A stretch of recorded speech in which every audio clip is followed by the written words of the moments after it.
It's been a while, and I'm going to try to answer all those questions you've sent me. We are going to talk about how to get you on the roads running successfully with minimal amounts of pain, how to improve your form. We're going to talk about shoes, how to find a pair of shoes. We're going to talk about all of those things, and we're going to do it now.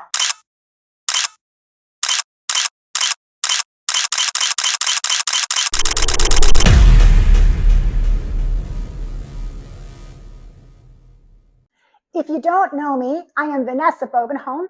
I am a personal trainer and USA Track and Field running coach, and I compete on the USA Track and Field Masters team. I am 59 years old. I currently run 35 to 50 miles a week, pretty decent runner, and sometimes do pretty well, have to admit that. But I work really hard. And I have Haglund's deformity, super weak Achilles tendon issues, my feet hurt all the time. I take care of myself. I'm a shoe freak. I want to talk about shoes. I want to get you back on the road and answer all those questions you keep sending me. So always happy to answer questions. Vanessa@fitness23.com is my email. Email me anytime or put a comment down below. Now, as a little reminder, I actually do these videos for free, and all the companies you will see me show stuff with, I do not make money on, but I make money if you buy their links. So please look in the comment section and the description section. You'll see links to the products I talk about, or go to my Amazon store, use my link tree, and support me any way you can. All those little pennies add up and allow me to buy shoes that sometimes I don't even wear. So first thing we're going to do is talk about what it's like to go to that shoe store and find yourself a pair of shoes that fit so you can run in them.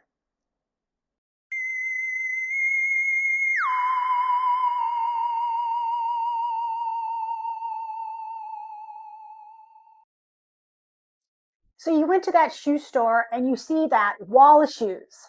So guess what? I'm going to suggest something.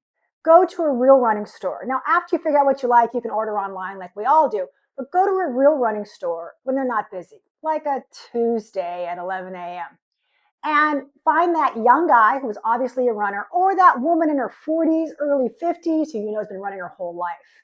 Look at what they're wearing. If their shoes are completely clean, they're not a real runner. Sorry, I'm going to say it. Most of them are not. And ask them, are you a real runner? Because I want to get stuff from someone who really knows something. And a lot of times those people are just like me and they're fascinated by shoes. So whether it be Fleet Feet or Road Runners or your local running store, find that person. Okay, look at that wall of shoes and guess what you say? I wear normally a Tendon and Nike. This is what I want. Now, if you have Haglund's deformity, if you have Achilles tendon issues, that's what I'm really an expert on. So we're going to talk about that, what you look for. This is the Hoka Mach 2. They're on Mach 3 now. This is the last year's version. You can get it for probably $140, $160, a little bit cheaper because it's last year's version. I'm always talking about this. Every 6 months, all shoe companies come out with a new shoe. Remember that. So if you like a shoe, you can buy one or two in advance, depending on how much you need to do, right? Now, I always talk, it's got to have this bend in the front, right? A shoe has to have that in order for you not to have a weird gait. I can't take anything on the back. My Achilles will hurt. So this shoe has nothing back here. A little tiny ridge in there, not much to matter, and won't hurt my Achilles or my Haglund's deformity. That is what you really need to look for in a shoe. They don't weigh anything. Love that. I can't have heavy shoes. Brooks and Asics do not work for, Achilles tendon issues or for Haglund's deformity. People always tell me they're in those. They don't work. They wonder why. That's whatever. Okay, now, so here's a Hoka. You've never heard me talk about a Hoka before. Now, I was very excited. Now, I walk in the same way I tell you to walk in. You look at the wall of shoes. You have your ideas of what you like or you don't. You tell the person, let them bring out a bunch of boxes of shoes. All right. So this Mach 3 was on Mach 2, was last year's model, 2024 model, not 2025 model, and I love it. The Mach 3, it's okay. I don't think it's as great for us. And it weighs a little more, which is not my thing, but I love this shoe. Now I want to talk about, so I put insoles in. I'm going to talk a lot about insoles. So think about the insole is going to take a little bit more room in the shoe. That's something we need to put it in the store. And get in there, jump around a little bit on the shoe. Okay, here's the big part. How do you know if a shoe fits? The number one thing I see people do wrong with their shoes that I talk to my clients about all the time is they buy shoes that are too small. Especially if you're a runner, you've got to have room in those shoes. Ladies, I'm sorry, it doesn't make a difference what size shoe you are. No one thinks you're prettier if you have a smaller size shoe. My mother always wore shoes way too small. So get into that shoe before you tie it. Make sure you have whatever socks you normally wear, whether you have the ones that I'm going to suggest or not, whatever socks you normally wear. You should be able to put your finger in the back of that shoe without you touching the toe of that shoe. Put your finger back there. If you cannot do that, if that's a snug fit, guess what? It's going to run and rub on your Achilles tendon and your Haglund's deformity. In the front of your shoe, you should have at least one finger, one full finger from the front of your toe to the front of that shoe. So normally, I'll give you the example. I wear cowboy boots a lot. I live in Texas, and I wear a 9 in a cowboy boot and a 10 or 10 and a half in a running shoe. That is the first thing you do. You put that shoe on. Can I put a finger in the back of that shoe and a finger in the front? Then you know that is the right size shoe for running and leaves a little bit of room for you to have that insole. So this is the new Nike that I have on, and this is amazing. It has the Zoom X foam, which we've all become accustomed to in the Vaporflies. But this one, of course, is the Vomero Plus SE. I love this shoe for work as a personal trainer, to stand on. I love to walk in it, and it's great to run in. Not great for speed work or anything, but great for those everyday runs. Now, okay, you've tried on a pair of shoes. They're a pretty color. Let's admit it. I like pretty colors. I can fit my finger in the back. I got the room in the front, and they feel super good. I actually put my own insoles in to make sure I like it. Now, what do I do in that running store? So I've got the running shoes on. They feel super comfortable standing. I'm actually going to move into my toes a little bit to make sure they've got that, bend in the front of the shoe like I want, and I'm going to bounce a little bit. Does that feel comfortable? Do I like the way it lands? Do I like where it feels on my arch with or without my insole that I prefer? Does that feel comfortable? And if that does, take a little jog around the store. Now, think about this a lot. I always tell people, you want to go when your feet are a little bit inflamed. It's like maybe after your morning run. So that way you're not really like in the morning when it's super cold, your feet are smaller. But I really like these shoes. I think they're great for standing around for me. They don't hurt my feet. I can stand on my heels, which I don't want to run on my heels, but I can stand on my heels super comfortably. And they just feel like a great all-around shoe. And they're super comfy and don't hurt me at all, which for me is everything. All right, let's talk a little about a couple more pairs of shoes that I really like, and then we'll go and talk about some exercises and some other fun stuff. Another shoe that is last year's model that you can get ridiculously cheap for about $120 to $140 on, I know I saw it at Runner's Warehouse and also on the Fleet Feet website, is the Mizuno Neo Vista. But I want you to know it runs really small. So I first got a size 10. I love it, but it didn't feel right in my heel. I got an 11. Probably should have been in a 10 and a half, but I could do the 11. Let's talk about this shoe. I think it's interesting. Now, what I like about this shoe a lot is the foam is super soft. For me to go do an 8-mile run, this is the shoe. I got to tell you, it's got no support up front. So if you supinate or pronate a lot, it's not going to work out well. Carbon plate, you can't feel it. You feel the soft foam. The guy in the store is a young kid. He says he can make it go 150 miles. That would be fantastic, right? So as my daily trainer. So I really like this shoe a lot. Now, of course, this is last year's model. That's the cheaper version. They do have the new version, which is nice also runs small. So think about when you buy this shoe, a 1/2 to a full size bigger than what you normally wear. And it is soft. If you like a soft feeling plushy shoe, this is it, the Mizuno Neo Vista. Now, we've come a long way in sock technology, and I always tell people it's not just your shoe, it's your sock also. So I hate to say it, socks are about 25 bucks a pair. That's just the reality. But let me tell you what I like and what I don't like and what I'm using all the time. All right, 4 years, and when I mean years, I have used Zensa socks. Zensa socks are a compression sock. I use socks that go up. They're, called 3/4 socks or whatever. They're a little taller. I don't like socks that are, when I'm running, that could go down. I'm going to talk about that a lot. But these are compression socks. I only wear these for running, and I love them. They come in all kinds of colors. Zense is an amazing company. It's a USA made company, which is a big deal to me. So, but these are compression socks. I sometimes will put them on in the evening when I'm working as a personal trainer because I need a little bit more support and my feet are swelling. I'll wear them on airplanes also. So I want to keep my feet from swelling. It's a big deal. If you have Haglund's deformity, do not let those shoes get too tight and have your feet swell. You'll have rubs. So I always run in Zense socks. Now, obviously I don't run all the time. So a couple of other great sock companies. Jock's socks. Remember, they're all in my links below. And Jock socks have a lifetime warranty. And these are no-show socks that never, ever roll down. That is the most important thing to me. So they're just built really well and really great tread pattern on it. So it's a very, very light compression that I can wear all day and not feel, and it doesn't move on my foot, which is everything. So that's Jock socks, which I wear all the time. A lot of my friends run in these, and if you want to run in a no-show, you're only running a couple miles, yeah, I think they're fantastic. They also make a more compression just on top and more fluffy sock on the bottom. And I do wear these like if I'm just like driving or going shopping or something. I really like them. I also wear them all the time. I really do take care of my feet all the time. So Jock socks, that's Jock socks. Now, there's a new one. And so I think it's fascinating to me. And it's called OS First. OS First. I got mine in the Amazon store. I got it at Fleet Feet. I'll have a link down below for the Amazon store. These ones are merino wool. My feet are cold. So here's what we go. Guess what these are? These are for plantar fasciitis. So they have targeted compression.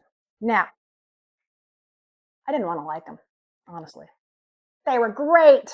So they look really small. So you probably are not going to want to throw these in the dryer. I don't throw mine in the dryer. And they were comfy as could be. And I had no swelling in them. I wear them all day for work. And they are $25 a pair. So I'm a size 10, which on the women's one is a medium. And it's just right at the edge. The bigger one I think would be too big and be a little bit too loose. But OS1, it's a new great sock. I love them. They're for plantar fasciitis, which is all that burning pain underneath on your foot, which a lot of us have also. And they don't move, they don't move, they don't move. And winter is coming, so merino wool, my feet get cold. I'd love those also. So that's 3 great sock options for you. Let's look at insole options. All shoes nowadays have an insole that comes out of the shoe. So take that insole, toss it away. You see me toss it in other videos.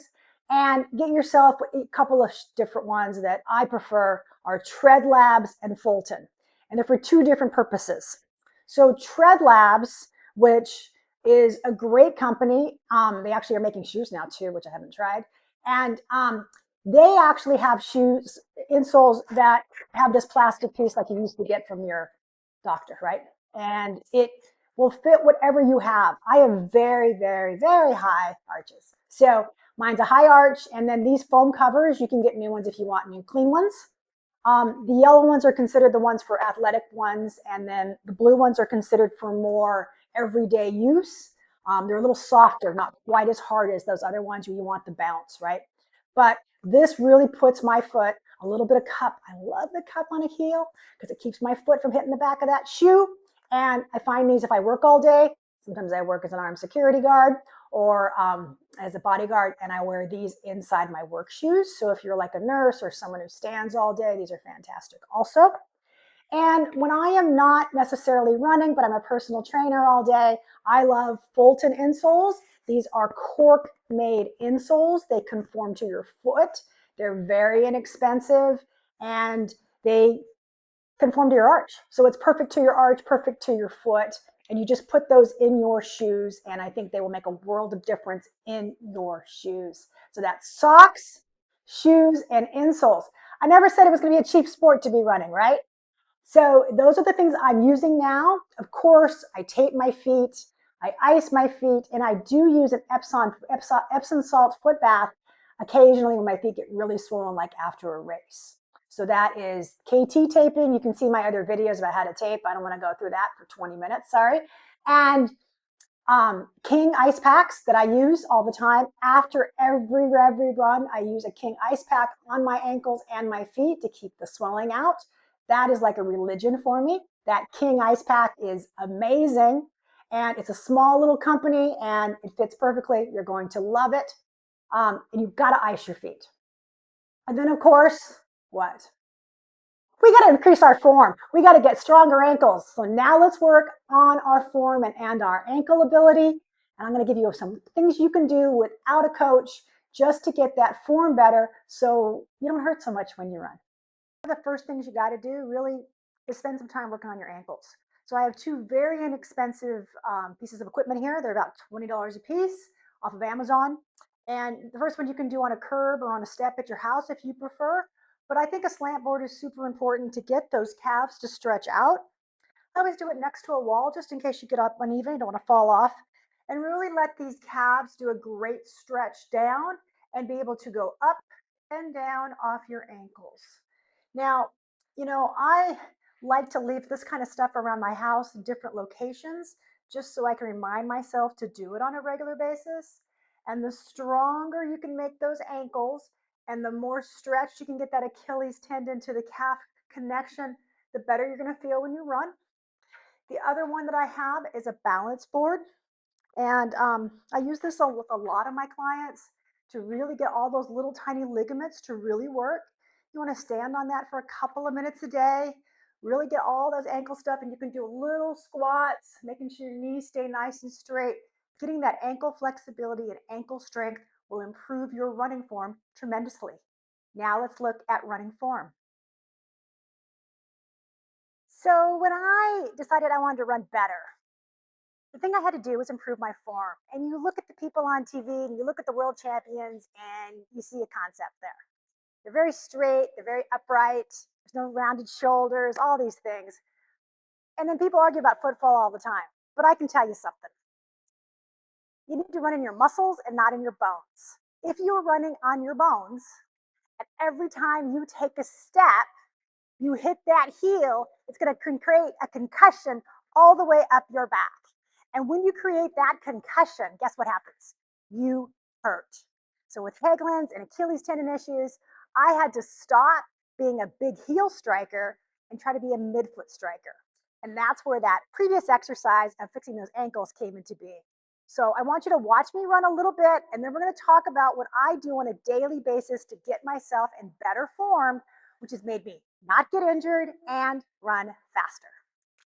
Okay, so I'm going to do the first little run, and I'm going to do it striking my heels pretty badly, which is how I run either at the end of the race when I'm really tired or at the end of an 8-mile race run, whatever it is. It's just really hard. So watch my foot fall and watch me be a heel striker.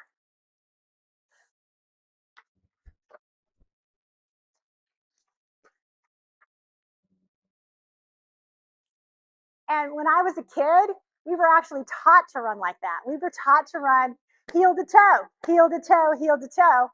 And I was always injured as a kid and I couldn't run very well.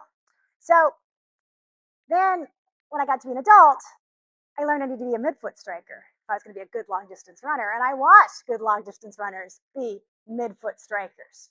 So let's look at what a midfoot strike looks like, and then we'll look at it up front and close.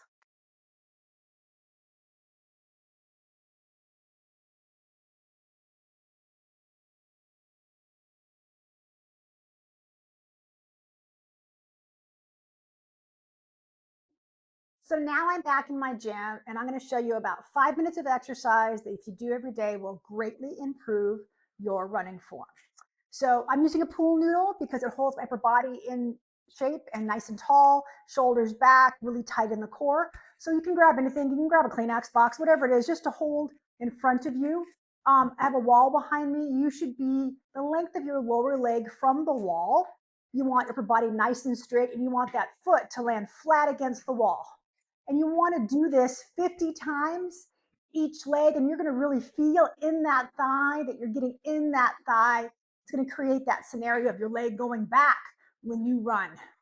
Great exercise to get in those thighs. The next thing I want you to do, like at the end of your run, is run backwards.